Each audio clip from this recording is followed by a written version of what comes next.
non seulement nous ne demandons pas un report, mais si Alpha Condé, qui est le candidat quasiment en perte de vitesse, faisait un report, il déposerait le pouvoir à la date du 18 octobre prochain. On ne sait pas qui va conduire le report, mais s'il y avait un glissement de quelque nature que ce soit, que cela soit clair, au soir du 18 octobre prochain, Alpha Condé ne sera plus celui qui va parler au nom des Guinéens. À l'intérieur comme à l'extérieur, ça c'est une évidence.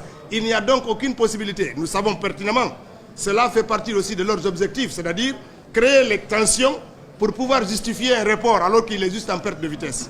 Le RPG qui se vantait autrefois d'avoir Sigiri et Kankan, vous êtes témoin de ce qui se passe à Kankan et à Sigiri. Les gens sont fatigués des mensonges et des fausses promesses. Ils tournent donc leur espoir et leur espérance vers un leader qui peut mieux incarner leurs valeurs parce que son œuvre est encore aujourd'hui vivant à l'intérieur de leur localité et de leur préfecture. Donc il n'y aura ni report, ni demande de report de notre côté, ni acceptation de report qu'il vienne de quelque parti que ce soit.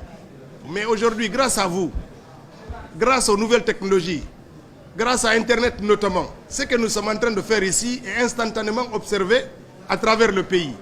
Il est plus difficile aujourd'hui de manipuler des gens que vous avez gouverné depuis 10 ans.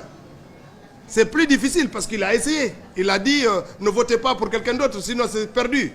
Allez, il a essayé. Et puis, le ministre Diané, je crois que c'est du retour de la Haute-Guinée, s'est arrêté quelque part pour parler de ce complot, en indiquant nommément. Et puis, il y a Kiridi Bangoura, qui est spécialiste de tous les coups tordus de ce pays, se permet des affirmations fallacieuses sans aucun fondement.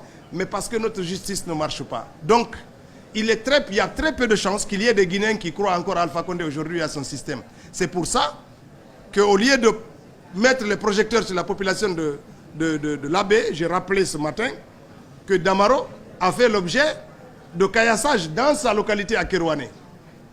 Kassori Fofana a été brutalisé et caillassé à Forekaria. Alpha Condé et Diané ont été caillassés à Kankan. On n'a pas parlé de complot. Parce que partout, ils ont fait des fausses promesses et ceux à qui ils ont promis sont allés réclamer leur dû.